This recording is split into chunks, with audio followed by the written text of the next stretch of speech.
Hello दोस्तों, कैसे हो आप सभी। योगेश लर्निंग एकेडमी पर आपका भव्य स्वागत है। और बात करते हैं क्वेश्चन नंबर 7 के बारे में। 13.3 का क्वेश्चन नंबर 7 है। जो सीरीज हमने चलाई है उसको हम कंप्लीट करने का प्रयास करेंगे। तो देखिए क्वेश्चन में क्या दिया हुआ है। कह रहा है जोकर्स कैप। जोकर्स कैप का मतलब हो गया आपके पास इस टाइप की एक कैप है जो कि दिखने में कैसी होगी, एक कोण के भांति, एक कोण के जैसी ये कैप होगी। कह रहा है is the form of right circular कोण। देखो जो हमने आपको पहले बता दिया वही बात इसने बोली है कि राइट सर्कुलर कोण के जैसी होगी है। कह रहा of the base radius 7 centimetre. कह रहा इसका जो बेस है, बेस की जो रेडियस होगी वो कितनी होगी, 7 सेंटीमीटर होगी दोस्तों। और इसकी जो हाइट है वो दे दी है इसने 24 सेंटीमीटर। ये हाइट होती है, ये 24 हो गई। चलिए बात समझ में आई होगी आपके। कह रहा है find the area of the seat required to make 10 such caps. ऐसी ऐसी अगर 10 कैप हमें बनानी हो तो उसके लिए कितना कितना मटेरियल लगेगा, कितना आपका जो है वो सीट लगेगी, ये उसने आपसे पूछा है। तो क्वेश्चन बड़ा साफ है आईने की तरह।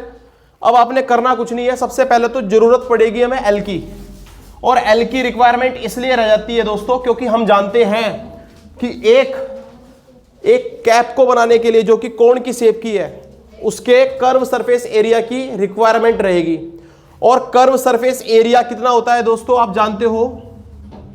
कर्व सरफेस एरिया ऑफ ए कोण कितना होता है दोस्तों, पाई आर एल। चलिए पाई की वैल्यू आप जानते हो 22/7 तब तक रखना है जब तक कि वो कुछ और वैल्यू इसकी ना दे दे। आर की बात करते हैं। आर आपके पास कितना है, 7। लेकिन आप एल के प्लेस पर क्या रखोगे, आपके पास कुछ नहीं है, तो आप इसको इक्वेशन नंबर फर्स्ट मान करके यहां पर छोड़ सकते हो। ये आपके पास क्या चल रहा है, एरिया चल रहा है, ये आपको याद रखना है।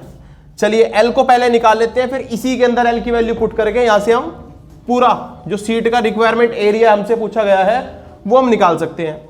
एल कैसे निकालेंगे, एल के लिए आप जानते हो स्लैंट हाइट होती है, इसको एल से रिप्रेजेंट करते हैं, और ये होती है अंडर रूट के अंदर h² + r²।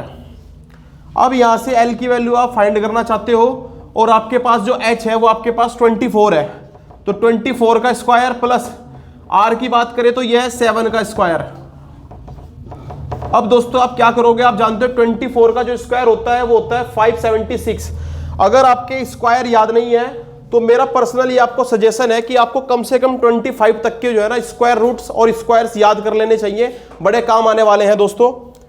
24 का होता है 576, और आर 7 का अगर स्क्वायर करें तो वो हो जाता है 49। अब आप इन दोनों को जैसे ही ऐड करेंगे तो देखिए 6 और 9 ये 5 हो जाएगा, 25, उसका बचेगा 2 और ये टोटल मिलाकर के 265 आ जाएगा दोस्तों। उम्मीद करता हूं यहां तक की बात आपके समझ में आई होगी। और एल की वैल्यू आप जानते हो कितना निकल जाएगा, आप जानते हो मैंने बोला ना 525 तक के स्क्वायर याद रखने का और स्क्वायर रूट याद रखने का ये फायदा है कि आप जानते हो 625 का क्या रहेगा, स्क्वायर रूट रहेगा। तो ये आपके पास एल भी आ गया। अब आपके पास एल भी आ गया तो उस एल की वैल्यू आपको इक्वेशन नंबर 1 में पुट करनी है बस। अब आप लिखोगे फ्रॉम इक्वेशन नंबर फर्स्ट। अब आपकी जो इक्वेशन है उससे हम एरिया निकाल रहे हैं, और एरिया इज इक्वल टू आ जाएगा 22/7 × 7 × एल की वैल्यू कितनी आई है, 25। बस हो गया काम, 7 से 7 कैंसिल, इन दोनों की मल्टीप्लाई कर लीजिए। देखिए जब आप मल्टीप्लाई करेंगे तो 25 दूनी 50, 50 का 0 फिर बचेगा 5, और 25 दूनी 50 और 5 फिर से हो जाएगा ये 55। तो ये आपके पास आ गया 555 सेंटीमीटर स्क्वायर। लेकिन दोस्तों ये अभी एक कैप का एरिया निकला है।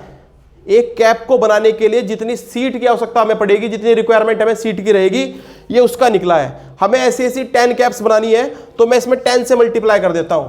तो मैं क्या लिखूंगा, रिक्वायर्ड सीट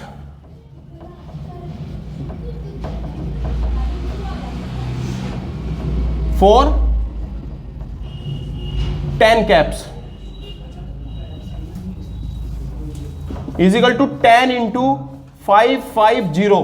तो ये आपके पास आ जाएगा टोटल 5500 सेंटीमीटर स्क्वायर। और इतनी कैप की इतनी जरूरत आपको पड़ जाएगी, इतनी सीट की आपको जो है वो जरूरत रहेगी। यह क्वेश्चन यहां तक आपका कंप्लीट हो जाएगा। उम्मीद करता हूं यहां तक आपके बात समझ में आई होगी। तो आपके लाइक और कमेंट बिल्कुल भी रुकने नहीं चाहिए दोस्तों। धन्यवाद।